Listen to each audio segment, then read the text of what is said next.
All right, welcome back to the pre-TI team review and preview, where I go through every single attendee of this year's international, and I do a brief review of some stats and all from this year's past DPC, as well as giving a slight preview as to how well I personally think every single team is going to be doing at this year's international. Of course, at the end, that stuff is all just opinion, so just take it with a grain of salt.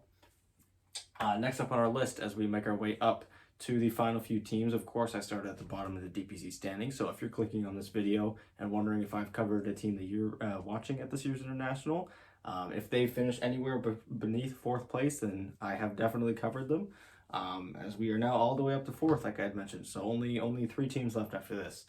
So yes, we have Quincy Crew, who, coming out of the North American region, have done pretty well for themselves. I think, like I've mentioned in the past, North America is, one of the more memed regions of Dota. It's a common joke that North America doesn't have very good Dota 2 teams, but Quincy Crew is sort of showing that maybe North America has a little bit more depth than people are giving them credit for. After all, in the top 4, they're the second place team from North America coming in. Of course, Evil Geniuses being the #1 seed overall. So looking at their past year, starting off with their season 1 in the first DPC, they actually finished second place. They actually finished in a 3-way tie for first with Team Undying and Evil Geniuses. It was a weird triangle where Quincy Crew had beat EG, EG had beat Undying, and then Undying had beat Quincy Crew. So they had all only dropped 1 series across the whole thing.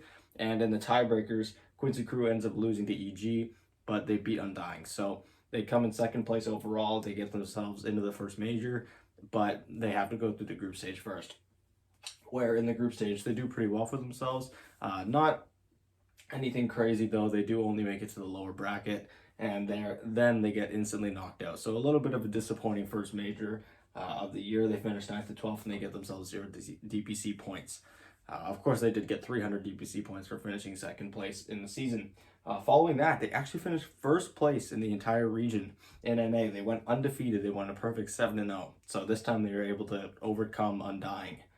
It seems like these guys can compete pretty well with Evil Geniuses, as they've beaten them in both seasons. However, the only time that they actually lost to them was in that tiebreaker match that I had mentioned earlier. With that, they get themselves immediately into the upper bracket, but they do technically finish a lot higher. They finish 5th and 6th, which is considerably better. They do get a decent amount of points, but again, they only win 1 series in the whole thing before getting knocked out. They had won their initial series, which was against No Ping. So notably, it was against a team that kind of came out of nowhere in the South American region. Did really well in the regional season, but then just kind of fell off the face of the earth. They didn't even make it through qualifiers. So kind of a weird thing. So they beat them, but then once they run into some higher tier teams like T1 and Vici Gaming, they just get knocked out. So yeah, like I had mentioned, even though this was a top 6 finish, Quincy Crew, after 2 majors, have only won 1 series on the main stage, which is a little bit alarming because they're heading into the biggest tournament of the year, and they weren't really able to go very far at all in either of the 2 majors thus far. So looking at their matches now against other teams of TI, a lot of these series I've already mentioned thus far. For example, against Evil Geniuses and Undying in season 1, they beat EG, they lose to Undying, and then they beat Undying in the tiebreaker, but they lose to Evil Geniuses, which clinches them second place. In the Singapore Major, in their best of 2s, they played against Vici Gaming and Alliance, who they drew. They lost to Thunder Predator and PSG LGD, and they beat Aster. And with that, their only series that they played on the main stage was against Virtus Pro, which I believe that was the only series that Virtus Pro had won all year as well. So it's kind of interesting. It's 2 teams that were notably struggling in majors. Once they met each other, one of them had to win, right? So Virtus Pro takes them out. In the second season, like I mentioned again, they beat both Undying and Evil Geniuses 2-1. And then next up, we have the Anna Major, where, like I had mentioned, they play against No Ping, which, of course, is not a team that's attending this year's international, which is why I've written it in a different color. Just to clarify, it's not an actual team that should be in this category, but I've put it here because I had the space for it, and it's a team that I'm taking into account when I'm considering all these stats over here. Because, of course, I'm covering all the stats from teams that are attending TI, as well as all the stats from any main stage games that they've played at either of the majors, which No Ping was a main stage game. So they win against No Ping, but then they lose against T1 and VG Gaming. Looking now at some stats, of course, all of these stats coming from these games right here. There's a total of 36 games in which they go 17-19, so slightly below 50% win rate there. On Radiant, however, they seem to struggle pretty considerably, with it going 8-3 with a 38% win rate. On Dire, they do a little bit better, but it's a little bit less games, so smaller sample size. They go 9-6 for a 60% win rate. On First Pick, they go slightly positive with a 56% win rate and 10 wins on 18 games. And on Last Pick, they go the opposite. They go a little bit below 50%, 7-11. Looking at combinations of the two now, on Radiant and First Pick together, they went 5-7 for a 42% win rate. Radiant Second Pick, they went 3-6. So neither of the Radiant orientations there really looking very good for them. In fact, the only one that really looked all that good for them was Dire First Pick, in which they go 5-1. So in six games, they only lose one. That's pretty impressive. And then on Dire Second Pick, they go 4-5, so just below 50% again. In their game ones, they were pretty solid, going 8-7.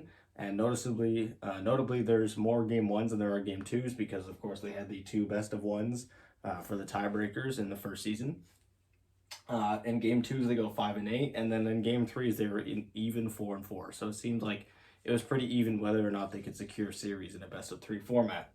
And finally, to wrap things up for that, in games less than 40 minutes, they were 12-14, and in games more than 40 minutes, they were slightly better, going an even 5-5. Looking at the heroes that they played throughout this entire DPC year, in these 36 games, of course, they had played a total of 62 different heroes, which is actually quite low for the amount of games that I counted. Regardless, their most played being Void Spirit with 13, which is a pretty common hero for teams to have a lot of games on, especially one with a mid player as experienced as Quinn or CCNC. He obviously was willing to pick his hero first. Void Spirit's a hero you can pick first quite often. He's a hero that can pretty much play into any matchup and do okay in. So it's not really surprised to see that's their most picked hero. Finally, next up we have Wraith King with 9 games, Enchantress with 8, and then we have Elder Titan, Mirana, and Tusk with 6 games as well. Their best heroes. It was kind of tough to find some heroes that they had actually played a lot that had a significantly good win rate, so I could only find 2, which were Monkey King and Venomancer going 3-1 each. As for worst heroes, that Void Spirit hero that I had mentioned, sure, it's good that you can pick him early because he's versatile, but that doesn't mean he's always going to do well, and he ends up going 4-9 in 13 games, which was quite poor.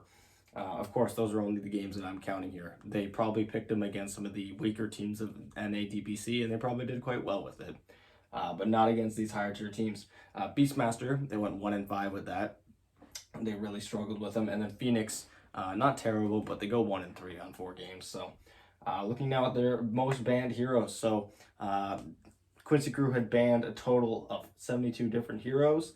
Timbersaw being the most, he's at the top of the list with 16 bans, so over a third of the games they had banned Timbersaw. Batrider and Enchantress with 11, and then Mars, Puck, and PL with 10 each. And finally, most banned against them, they had 74 different heroes banned against them. Viper was 16. Of course, that's an NA team. NA, we all know, was very known for popularizing the Viper hero, especially in the back half of the DPC year, so I'm not really surprised there. Death Prophet with 12, and then Monkey King and Juggernaut with 11 bans each. Looking now at their roster, at first glance it could be a little confusing because a lot of the players on this roster have actually had alternate names or tags that they've gone by. Specifically, pretty much all of them except MSS. They do not have a coach, Yawar, aka YS. So if you're watching the international, Yawar is YS. Of course, he is Sumail's brother. The furthest he's ever gone at any sort of international was finishing 7th and 8th place with VGJ Storm in TI8, and he was on the same stack as MSS and SVG at that point as well. SVG, of course, being the captain of this new Quincy Crew stack. Quinn, the furthest he's ever gone, was actually finishing in the same placement, 7th and 8th place at TI8, so the same place, same tournament. However, he was on Optic Gaming at the time. And finally, we have Lelis, who the furthest he's ever gone was unfortunately making it only the 2nd place in 2 qualifiers in a row, TI8 and TI9. The first one with SG Esports, in which he lost the finals to Pain Gaming, whereas next year he joined Pain Gaming and then lost the finals again. So quite unfortunate where he was 2 years in a row, just 1 win away, or 1 series win away from making it to TI. But yes, as for the name changes, like I had mentioned, Yawar is YS. Quinn used to be known as CCNC. Lelis is now known, or He was known as Leslau. I think he's still going by Leslau now. MSS is just MSS, and then SVG is Loa. So again, kind of confusing on their names, but if you're ever watching TI, you'll have this video for reference on who's who. And finally, wrapping things up with some team averages now. They had an average GPM of 2187, XPM of 2629 across all these games, an average KDA of quite high. These guys had a pretty crazy high KDA. In the second season of the DPC, in which they went 7-0, their KDA was above 7, which is ridiculous.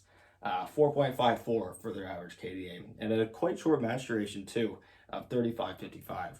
So yeah, that does it for my my review of Quincy Crew and their past DPC year. Again, I think North America is kind of starting to have that more depth that I think a lot of people are not really paying attention to right now. I think the North American scene is getting more and more exciting to watch, especially with this new DPC putting a big spotlight, or bigger spotlight, on the region in general. And that goes for a lot of regions too. A lot of the lesser known regions, like profound, like the deeper, like the deeper parts of South America, North America, as well as some parts of Eastern Europe. That Eastern Europe division is not exactly deep. It's got some really, really good players, but it doesn't go as deep yet. But now that there's a lot more exposure and a lot more money and funding coming in, it's going to be really fun to see a lot of the lesser known teams bring up a lot of really fun talent. So yeah, Quincy Crew is definitely one of the A-tier teams. I don't think they're necessarily in contention for winning this year, though. There's just something about them that, even though they're able to beat EG on a pretty consistent level, like we've seen throughout this year, they just don't really have that competitiveness against teams from other regions that EG has shown. These guys have only won one series across 2 majors, whereas EG has made it to both finals at both majors and have shown that they can win series no matter, like, against any team really, except evidently IG in the grand finals when they're up 2-0. So yeah, I'm expecting good things from Quincy Crew. I don't know if I'm expecting a win, but let me know what you guys think. Are you guys fans of Quincy Crew? Do you think they're gonna win? Do you think they're gonna flop? Do you think they're gonna surprise some people, or are they gonna not even make it to the main stage? Is North America really just a meme at this point? Well, let me know all your thoughts in the comment section below. As always, again, I'm going to be uploading every single day until the end of the international, so if you don't want to miss any of that, as well as missing any of the next reviews that I'm going to be making, my next one is going to be on Virtus Pro, the top team from Eastern Europe, a team very similar to Quincy Crew, in which they were doing very well in their region, but was notably struggling in majors. So if you don't want to miss that, please subscribe.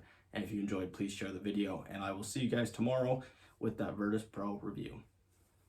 Bye.